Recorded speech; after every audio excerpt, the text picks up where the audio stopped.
Parents, we got to watch who our kids follow, who they're being introduced to. Our teachings don't stop at home. They go beyond the scope of the home.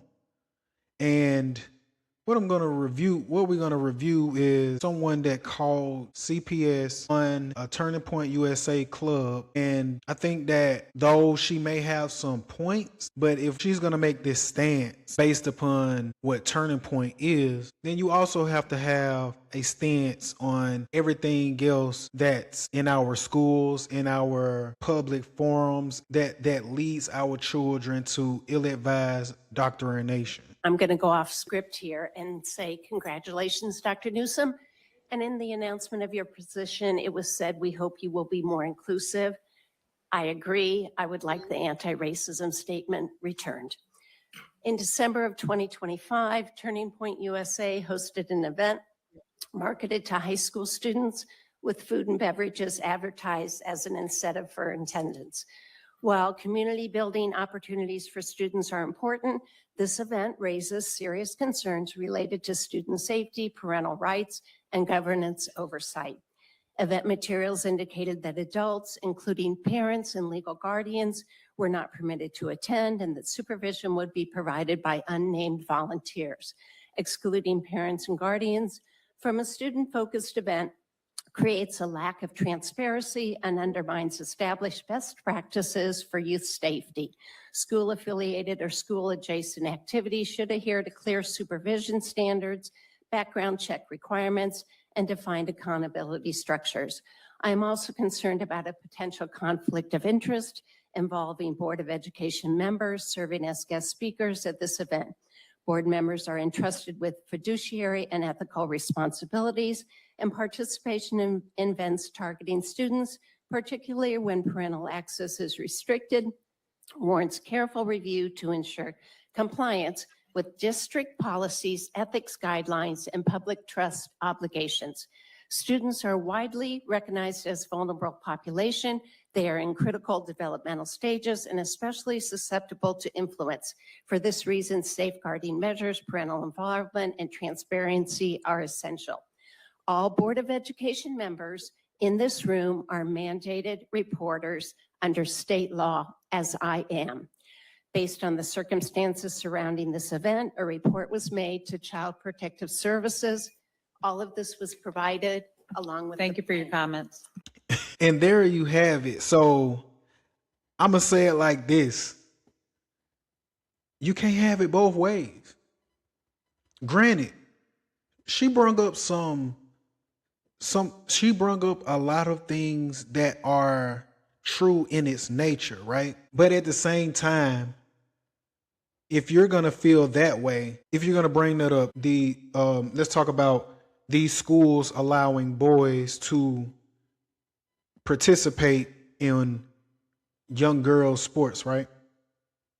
We can go further. Let's talk about the indoctrination of our children taking puberty blockers, taking information as infants, like borderline infants, that are reading from educational books that may be deemed by a lot of parents inappropriate when it comes down to talking about sex or what you want to be for as the trans community, right? And now I'm not here to bash nobody, but I stand firm on believing that if you're an adult, you can do whatever you want to do. But when it comes down to the children, hey, we need limits. We need guardrails, right? So I find it interesting that you can tell a student or the parents of the student, like, okay, I deem this event inappropriate and there's no guardrails on it, which if that's the case, okay, cool. I'm with you with that. But we also can't overlook all the other events that are taking place. Where were you when all these kids are skipping school to protest? Because really, They're just trying to find a reason to get out of school. But these schools are allowing these children to go to protests. I've seen videos of toddlers protesting, right? So, like how I look at it, you can't have it both ways. Now, from my understanding, this event was for high school kids, and if anybody want to place an argument on it, I look at it no different from when you're invited to a church, like Vacation Bible School or something, right? Now, I do believe that parents should be involved, and rightfully so, but I believe that with all things, you can't have it where a parent can't be involved in the decisions that their children make for their sexuality and their bodies, but on a going to an event, they need to have rights to supervise their children. Now, see, both go hand in hand, and that is my argument with this take. Like, and you're calling CPS. Like, in my belief, any parent that's allowing their child to take puberty blockers, take this and that, under the age of 18, needs to have CPS called on them then, if that's the case.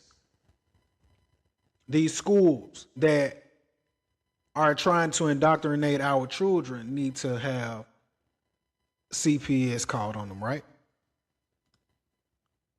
So that's my argument with this whole thing. I think that people really need to get a hold of themselves and also understand that if you're gonna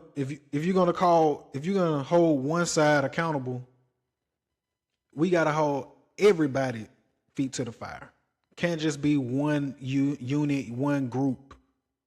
And so that's my argument with this video. I think that she is reaching a tad bit. Feel like she's attacking the situation not in good faith. And so when you're geared towards that, I think that it's gonna be when it's not coming from a genuine place, I feel that we would never have any healthy banter, healthy dialogue, because it's always tit for tat. Like, I think we got to get back to a realm in America where wrong is wrong, right is right. And if you're gonna state policy, if you're gonna state this stance, then you have to call it across the board. There's no partiality in that. So that's my take on this. Y'all let me know what y'all think in the comments. Remember to like, share, subscribe, and hit that notification bell. It's your boy Mercy. I'm out.